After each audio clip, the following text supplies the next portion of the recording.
That's a great question, Nancy. Let's take a look at the answer. I'm not going to be able to cover the entire answer today in this session. Maybe I can pick it up in part 2 in our next Ask Abby.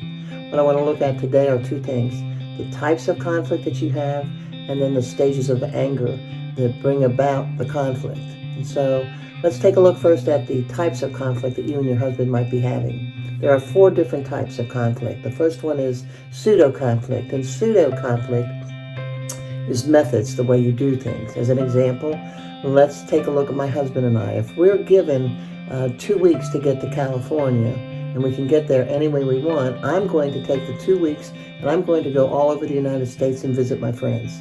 And at the end of the 2 weeks, though, where am I going to be? I'm going to be in California. My husband, on the other hand, he works 12 of the 14 days, and he has it all mapped out, ready to go, and so he takes 2 days to get to California. And we both arrive there at the same time, but the question then becomes, whose method is right? Well, of course mine is. No, well, that's what causes the argument. But the fact of the matter is, you're both right. You both achieved the goal, but you both got there in different ways. Oftentimes that can cause an issue because our tendency is to want our spouse to do things the way we do them, because we do think oftentimes that our way is a better way. So that's pseudo-conflict. Content conflict is an easy one to solve, in that is where there's just a misunderstanding, where I said, meet me at Joe's restaurant at 4, and my husband heard, meet me at Joe's restaurant at 5. And so we could get into an argument over that as to, I told you that I wanted you there at 4, and he's going, no, I told you I wanted you there at 5. But that's easily solved, where you say, I apologize. The next time we will try to clarify it in a better way, so we make sure that we understand that we both are hearing the same content. Those 2 forms of conflict are easy to solve: pseudo-conflict and content conflict. Where the issues come in with spouses that cause them to get further angry or angrier are these the next 2 forms of conflict. And the next one is value conflict. And value conflict is pretty simple to understand. In other words, I value freedom and fun and spontaneity.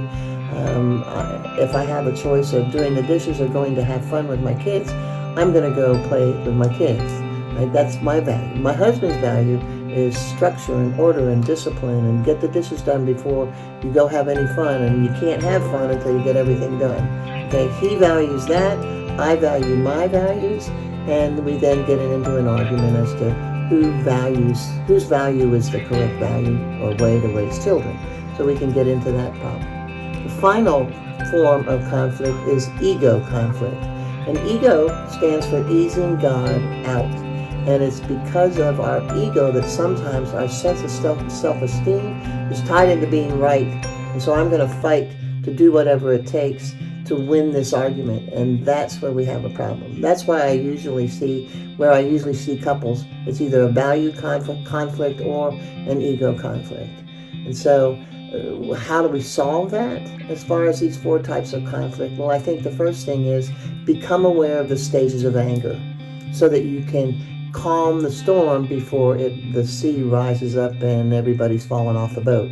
Peter 5:8, it is written that Satan prowls around like a roaring lion waiting to devour its prey. Okay? Well, the fact of the matter is, what God is trying to teach us there is you can hear Satan coming. Because truly in the real world, does a lion roar before it pounces on its prey? Absolutely not. It sneaks up on them. But God wants to show us that if we are attuned to it, we can hear Satan coming. Now, there are 5 stages of anger. The first one is irritation. The second one is frustration. The third one is the actual anger. And then it goes into rage. And then if it continues to go, it can get into aggression. That's when I see people in my office. So let's take a look at those 5 stages. Irritation and frustration are the stages where you can hear Satan coming so that you don't get to that 3rd stage of anger. Irritation, frustration. Take a look at what begins to irritate you or what frustrates you. It's at that moment you want to step back and say, okay, what's the meaning I'm giving to this, and what do I want that I'm not getting? It can help you diffuse an argument that gets into the anger, rage, and aggression stage. So it's really important to understand that. Number one thing I try to tell people that come into my office is remember who the enemy is. Right? In Ephesians it says that we fight not against flesh and blood, but against the principalities of the dark forces of the world. Your husband is not the enemy. Your wife is not the enemy. And remember that. And learn to continue to look at one another with the eyes of God. Start to identify the types of conflict that you and your husband get into. I hope this helps. Take care. God bless you until we meet again. Please subscribe to our YouTube channel and stay up to date on all our latest news and events by liking No Heart Left Behind on Facebook and following us on Instagram and Twitter.